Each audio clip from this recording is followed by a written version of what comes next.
Hi brothers and sisters, welcome to this new video. China rare material கொடுக்கிற ப்ராப்ளத்தில் Trump ஈவினிங்ல வீக்கெண்ட்ல பிரச்சனையை கிளப்பிட்டாரு. 100% தாரிஃப் ரட்டு சைனா மேல. இதனால US market down, crash, GIFT Nifty down 200 points. நான் டெலிகிராம்ல கூட அப்டேட் பண்ணியிருந்தேன். டெலிகிராம்ல ஜாயின் பண்ணாதவங்க ஜாயின் பண்ணிக்கோங்க. ஃபேக் ஐடியில ஜாயின் பண்ணிடாதீங்க, அது கூட காமிச்சிடுறேன். இப்போ ஃபர்ஸ்ட் கிஃப்ட் நிஃப்டி கிராஷ் ஆயிருக்கிறத நம்ம பார்த்துருவோம். இதை பாருங்க, எப்படி மேலே ஏறிச்சோ அப்படி கீழே இறங்கி 200 பாயிண்ட்ஸ் இறங்கி போயிருக்கு. அதே மாதிரி அந்த டெலிகிராம்ல எப்படி ஃபேக் ஐடி அவங்க இது பண்றாங்கன்னு பாருங்க. நீங்க லிங்கை பயன்படுத்தி இது பண்ணுங்க. NSE 360 நீங்க டைப் பண்ணி டெலிகிராம்ல ஜாயின் பண்ணா ஃபேக் ஐடிஸ் வருது, அதுல ஜாயின் பண்ணிடாது. இந்த பாருங்க, வரிசை எத்தனை வருது பாருங்க. NSE 360 இது கிடையாது, 550 சப்ஸ்கிரைபர் கிடையாது, இது ஒரு சப்ஸ்கிரைபர், 7 சப்ஸ்கிரைபர், இதெல்லாம் கிடையாது. அதாவது நீங்க லிங்க் பயன்படுத்தி பண்ணீங்கன்னா இந்த மாதிரி வரும். நான் அப்டேட் பண்றது, வீடியோஸ் போடுறது எல்லாமே நீங்க பண்ணாம பண்ணீங்கன்னா இந்த மாதிரி உள்ளது வரும். அதாவது அவங்க ஏமாத்துறது. இந்த மாதிரி மந்த்லி சப்ஸ்கிரைப் பண்ணுங்க, இவ்வளவு ரூபாய் போட்டா இவ்வளவு ரூபாய் எடுக்கலாம், இந்த மாதிரி ஃபேக் ஐடி வரும். ஏமாந்துட வேண்டாம். ரைட்டா? சரி, வாங்க வீடியோக்குள்ள போயிடலாம். இந்த பாருங்க, ஸ்பெஷல் ஆஃபர் 550 பேர் சேர்ந்து இருக்காங்க பாருங்க. இதுதான் எனக்கு பயமா இருக்குது. தயவு செஞ்சு கவனமாக இது பண்ணுங்க. இதுக்கு நான் அப்படி நான் இது பண்ணியிருக்கிறேன், கம்ப்ளைண்ட்டும் கொடுத்துருக்கிறேன். எவ்வளவு வாட்டி கம்ப்ளைண்ட் கொடுத்தாலும் மறுபடியும் இந்த ஃபேக் ஐடி வந்துட்டே இருக்குது. கவனமாக இது பண்ணுங்க. சரியா? சரி, நெக்ஸ்ட் நம்ம இதுக்குள்ள போயிடலாம். மார்க்கெட்ல முக்கியமானது இன்னைக்கு கடைசியா கப் அண்ட் ஹேண்டில் பத்தி நம்ம இது பண்ணுவோம். Market cup and handle form ஆயிருக்கு. ஸ்டார்டிங்லேயே அதை நம்ம இது பண்ணிடுவோம், அனலைஸ் பண்ணிடுவோம். வீக்லி கேண்டில்ல இந்த பாருங்க, கடைசியா நம்ம இது பண்ணுவோம். இந்த பாருங்க, நான் மார்க் பண்றேன். இது ஒரு கப்பு. இது ஒரு கப்பு, இது ஹேண்டில், இது ஹேண்டில். பெருசு பண்ணோம்னா இன்னும் நல்லா தெரியும். பெருசு பண்ணுங்க. அந்த பாருங்க, இது ஒரு cup and handle pattern form ஆயிருக்கு. அதுக்கு target first target lifetime high. Second target இதோடைய ஹைட் கிட்டத்தட்ட ஒரு 22,000 டு 26,000 4,000 பாயிண்ட்ஸ்ல, அப்ப 30,000 கிட்டக்க செகண்ட் டார்கெட். நான் சொல்றது வெரி வெரி லாங் டேர்ம். இது வருஷ கணக்கா உள்ள விஷயம். இது நாளைக்கு நடந்து முடிஞ்சதுக்கு அப்புறம் நம்ம அனலைஸ். ஸோ கப் அண்ட் ஹேண்டில்லாம் நம்ம அழிச்சிடலாம். நெக்ஸ்ட் நம்ம மார்க்கெட்டுக்கு போயிடலாம். வீக்லி கேண்டில் பாருங்க, இது ஒரு நல்ல ஒரு கிரீன் கேண்டில் போட்டிருக்கு. இதை பெருசு பண்ணுவோம், நல்லா பெருசு பண்ணுவோம். அதாவது open 24,916, high 25,330, low 24,881, close 25,285, 450 points green candle போட்டிருக்குது. ப்ரீவியஸ் க்ளோஸ் 24,894, 380 பாயிண்ட்ஸ் ப்ரீவியஸ் க்ளோஸ்ல இருந்து அப்பா இருக்கு. சரி, நடந்து முடிந்தது சிலது பார்த்துட்டு, நடக்க போற ஈவெண்ட்ஸ் பார்த்து, அப்புறமா சில நியூஸ் பார்த்துட்டு, டெக்னிக்கலா மண்டே என்ன ஆகலாம்ங்கிறதையும் நம்ம பார்ப்போம். நடந்து முடிஞ்சது நம்பர் 1 சீஸ் ஃபயர் வந்துச்சு. சீஸ் ஃபயர்ல அல்ஜசீரா சொல்ல நியூஸ் 67,000 பேர் இது வரைக்கும் இறந்துட்டதாகவும், 52 பில்லியன் நாசம் அடைஞ்சிட்டதாகவும், அதை ரெக்கவர் பண்றதுக்கு 52 பில்லியன் தேவைப்படும் கத்தார் சொன்னதாகவும் நியூஸ் சொல்லுது. இதுக்கு அமெரிக்கா இஸ்ரேலுக்கு கொடுத்திருக்கிறது 21.7 பில்லியன் டாலர் இந்த வாருக்காக கொடுத்ததாக சொல்லப்படுது. பிடன் கவர்மெண்ட் தான் இதை ஸ்டார்ட் பண்ணிச்சு. ட்ரம்ப் கவர்மெண்ட் ஒரு வருஷம் கிட்ட ஆகுது. அவரும் அதை ஆதரிச்சு மக்கள் எக்கச்சக்கமா கொல்லப்பட்டாங்க. பெண்கள், குழந்தைகள் தினம் இறந்துகிட்டு இருந்தாங்க. கடைசியா ஒரு சீஸ்ஃபயர் அமைதியை நோக்கி இன்னும் போயிட்டு இருக்கு. இன்னும் முடியல. ஃபர்ஸ்ட் சீஸ்ஃபயர்ல அவங்க உடைஞ்ச வீடுகளுக்கு போயிருக்காங்க. இதுதான் நியூஸ். அடுத்தது உக்ரைன் ரஷ்யா வார் ரொம்ப மோசமாக இவங்க எனர்ஜி செக்டர்ல தாக்குறதும் அவங்க எனர்ஜி செக்டர்ல தாக்குறதும் நடந்துட்டு இருக்குது. சரியா? மூணாவது கோல்டு புதிய லைஃப் டைம் ஹை கிரியேட் பண்ணிச்சு போன வாரத்துல. அதை பார்ப்போம். கோல்டுடைய புதிய லைஃப் டைம் ஹை 4,059. புதிய லைஃப் டைம் ஹை 4,059. இப்போதைக்கு 4,016ல ட்ரேட் ஆயிட்டு இருக்கு. அதே மாதிரி ரொம்ப நாளா உடைக்காம இருந்த சில்லோடைய லைஃப் டைம் ஹைய இப்போ உடைச்சிட்டு பண்ணிருக்கு. அதாவது 49ங்கிறது லைஃப் டைம் ஹை. ரொம்ப காலமாக இருந்து காமிக்கிற பாருங்க. மந்த்லி கேண்டில் பார்த்தோம்னா தெரியும், இயர்லி கேண்டில் பார்த்தோம்னா தான் தெரியும். மந்த்லி கூட தெரியாது. 12 மந்த்ஸ்ல போடுறேன், மாத்திரம் இந்த இருக்கு பாருங்க. இதுதான் முன்னாடி இருந்த லைஃப் டைம் ஹை. மார்க் பண்றேன். இப்போ அதை உடைச்சிட்டு மேல போகுது. ரைட்டா? அடுத்தது பிட்காயின் ட்ரம்ப்புடைய இந்த தாரிஃப் த்ரெட்னால எக்கச்சக்கமா இறங்கி விட்டது.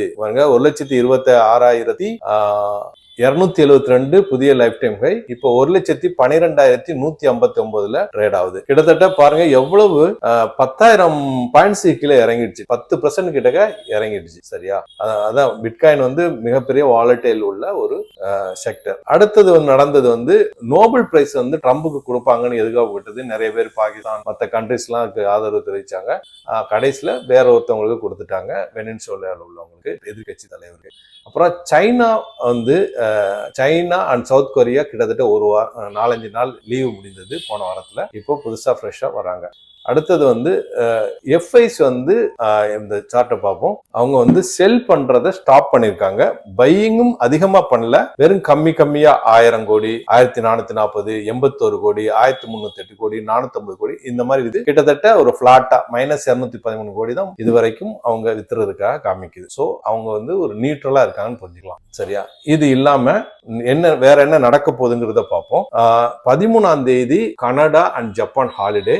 இந்தியாவுடைய இன்ஃபிளேஷன் டாட்டா சிபிஐ ஏற்கனவே 2.07 இருந்தது, அந்த டாட்டா வர வேண்டியிருக்கு. அடுத்தது 14ஆம் தேதி எக்ஸ்பைரி டே, நிப்டியுடைய எக்ஸ்பைரி டே. ஜெர்மனியுடைய இன்ஃபிளேஷன், இந்தியாவுடைய WPI ஃபுட் ஃபீல் இன்ஃபிளேஷன் வர வேண்டியிருக்கு. அப்புறம் ஃபெட் சேர்மன் பவல் ஸ்பீச் இருக்கு அன்னைக்கு. 15ஆம் தேதி யூஎஸ் உடைய இன்ஃபிளேஷன் டாட்டா வர வேண்டியிருக்கு. 16ஆம் தேதி பிரிட்டனுடைய GDP, US core retail sales, பிலப்போடியா ஃபெட் மேனுஃபேக்சரிங் இண்டெக்ஸ் இதெல்லாம் வர வேண்டியிருக்குது.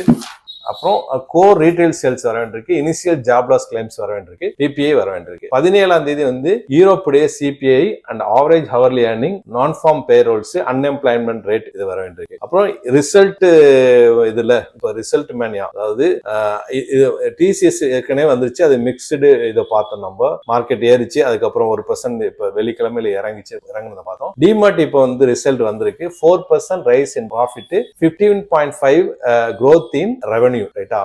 அப்புறமா 13ஆம் தேதி 20 ரிசல்ட் வர வேண்டியிருக்கு, அதுல HCLம் வர வேண்டியிருக்கு. 14ஆம் தேதி 22 ரிசல்ட், அதுல டெக் மஹேந்திரா முக்கியமானது. 15ஆம் தேதி 39 ரிசல்ட், அதுல axis bank, HDFC life, LNT finance இது முக்கியமானது. 16ஆம் தேதி 32 ரிசல்ட் வர வேண்டியிருக்கு. Infosys, Wipro, Nestlé India, Jio finance அது வர வேண்டியிருக்கு. 17ல 33 ரிசல்ட்ஸ் வர வேண்டியிருக்கு, அதுல ரிலையன்ஸ், JSW ஸ்டீல், அப்புறம் ஹேவல்ஸ் இதெல்லாம் வர வேண்டியிருக்கு. சரியா? இது இல்லாம சில நியூஸ் பார்த்துட்டு ஏடிஆர் கூட நம்ம செக் பண்ணுவோம். ஏடிஆரும் மோசமா இறங்கி இருக்குது. மார்க்கெட் கேப் டவுன் அமௌண்ட் ஒரு ஐயா இருக்குது, பார்ப்போம். இவங்க நோபல் பிரைஸ் கொடுத்தவங்க ட்ரம்ப் ரொம்ப எனக்கு மரியாதைக்குரியர் அப்படின்லாம் சொல்லியிருந்தாங்க. அதுக்கு வந்து ட்ரம்ப் இந்தியா டுடேல சொல்லியிருக்காரு, didn't say give it to me, நான் ஒன்னும் உன்கிட்ட இருந்து கேட்கல அப்படிங்கிற மாதிரி ஒரு பதில் சொல்லியிருக்காரு. அதே மாதிரி Israel wants new war front with Iran, claims Iran building ICBM to hit the cities, US cities WIONல இது வந்து, அதாவது ஈரான் இப்போ வந்து பில்ட் பண்ணிட்டு இருக்கிறது US சிட்டியே அடிக்கிற அளவுக்கு மிசைல்ஸ் பில்ட் பண்றாங்கிற மாதிரி இஸ்ரேல் வார்ன் பண்ணிருக்கு. அப்புறம் இஸ்ரேல் ஹிட்ஸ் லெபனான்ல வந்து ஒரு அட்டாக் பண்ணிருக்கு, அதுல ஒருத்தர் இறந்திருக்காரு, 7 பேர் காயமடைந்ததாக டைம்ஸ் ஆஃப் இந்தியால வந்திருக்கு. அப்புறம் தே ஹேவ் டெஸ்ட்ராய்ட் எவரிதிங், அதாவது இந்த சீஸ்ஃபயர் முடிஞ்சு மக்கள் எல்லாம் போறாங்கல்ல காசா உள்ளுக்குள்ள போகும்போது அங்க எல்லாமே உடைஞ்சிட்டு எங்களுக்கு ஒண்ணு இல்ல, வெறும் ரப்பிஸ் தான் இருக்கு அப்படின்னு சொல்லிருக்காங்க. இது பிபிசில சொல்லிருக்கு. ரைட்டா? இப்ப ஏடிஆர் செக் பண்ணிடுவோம். ஏடிஆர் கவலை அளிக்குது, நாளைக்கு வந்து ஒரு கேப் டவுன் ஆகும் போல தெரியுது. ஏன்னா இன்ஃபோசிஸ் ஏடிஆர் வந்து 2.25% டவுனு. அதே மாதிரி விப்ரோ பாருங்க 2.25% டவுனு. நாளைக்கு ஐடி செக்டர் ரொம்ப இறங்கி இருக்கும்னு தோணுது. அதே மாதிரி HDFC 0.25% அப், ICICI 0.25% அப். அதுக்கப்புறமா ரிலையன்ஸ் DRC பாத்தீங்கன்னா 0.25% டவுன். சரியா? சரி, இது இல்லாம நம்ம மந்த்லி மண்டே என்ன நடக்கலாங்கிறத டே கேண்டில் மாத்திட்டு நமக்கு ஒரு ஐடியா பார்ப்போம். ரைட்டா? இதை நம்ம வந்து பெருசு பண்ணிடுறேன். இது வந்து ட்ரெண்ட் லைன் நான் வரைகிறேன், மேல இருந்து ட்ரெண்ட் லைன் வரைகிறேன். ஓகே, இப்போ வந்து நிப்டி இந்த ட்ரெண்ட் லைன் பிரகாரம் கம்ப்ளீட் பண்ணிடுச்சு. அதாவது 3 ட்ரிபிள் டாப். நம்ம ஏற்கனவே இந்த இடத்துல நடந்துட்டு இருக்கும்போது பல வீடியோக்குள்ள சொல்லியிருக்கோம், இது வந்து ட்ரிபிள் டாப், அதாவது ட்ரிபிள் பாட்டத்தை கம்ப்ளீட் பண்ணிட்டு ட்ரிபிள் டாப் போகுதோ அப்படின்னு ஐயம் இருக்குது. நம்ம இது வீடியோக்குள்ள சொல்லியிருந்தோம். அதே மாதிரியே இது ட்ரிபிள் பாட்டத்தை கம்ப்ளீட் பண்ணிட்டு ட்ரிபிள் டாப்பை கம்ப்ளீட் பண்ணிச்சு. சோ இதை பிரேக் பண்ணிட்டு மேல போகணும், ஆர் உள்ளுக்குள்ளே வரணும். இது ரெண்டும் நடக்கிறதுக்கான சான்சஸ் இருக்கு. அடுத்தது இந்த வெட்ஜ் பேட்டர்ன் இருக்கு பாருங்களா, இந்த வெட்ஜ் பேட்டர்னும் சேம் தான். மேல பிரேக் பண்ணிட்டு போகணும், இல்ல கீழே உள்ளுக்குள்ளேயே மறுபடியும் கண்டினியூ பண்ணணும். 2 பிரச்சனை இருக்கு மண்டே. அதே மாதிரி ஆல்ரெடி நமக்கு வந்து கீழே இருந்து 24,605 டு 25,255 பாயிண்ட் 700 பாயிண்ட்ஸ் மேல மூவ் ஆயிடுச்சு மார்க்கெட். சோ 700 பாயிண்ட்ஸ் மூவ் ஆயிட்டா அதுக்கப்புறம் மார்க்கெட் மேல ஃபர்தரா போகும்னு சொல்ல முடியாது, கீழே இறங்குன்னு சொல்ல முடியாது. 2ல 1 தான் நடக்கலாம், ஏன்னா ஆல்ரெடி மூவ் ஆயிருக்கு. அது ஒரு பிரச்சனை இருக்கு. அப்புறம் இந்த ஆப்சன்ட் டாட்டாவை பொறுத்தவரை நீங்க செக் பண்ணீங்கன்னா தெரியும். மறுபடியும் நம்ம பார்ப்போம். 2 சைடுமே ஓபன் இன்ட்ரெஸ்ட் அதிகமாக இருக்குது. 2 சைடும் புட் சைடும் சரி, கால் சைடும் அதிகமான ஓப்பன் இன்ட்ரெஸ்ட் இருக்கு. இதை நீங்க ஜூம் பண்ணி கூட பாத்துக்கோங்க. அதிகமான இன்ட்ரெஸ்ட் இருக்கு. பிசிஆர் கூட அப்சைடு தான் இருக்கு. பிசிஆர் வந்து அப்சைடு தான் இருக்கு. டாட்டா மாறுபடலாம். அதே மாதிரி ட்ரெண்ட் வந்து நமக்கு வந்து அப் ட்ரெண்ட் தான் இருக்கு இப்போதைக்கு. அது நமக்கு ஒரு பாசிட்டிவ் தான். ட்ரெண்ட் அப் ட்ரெண்ட் தான் இருக்கு.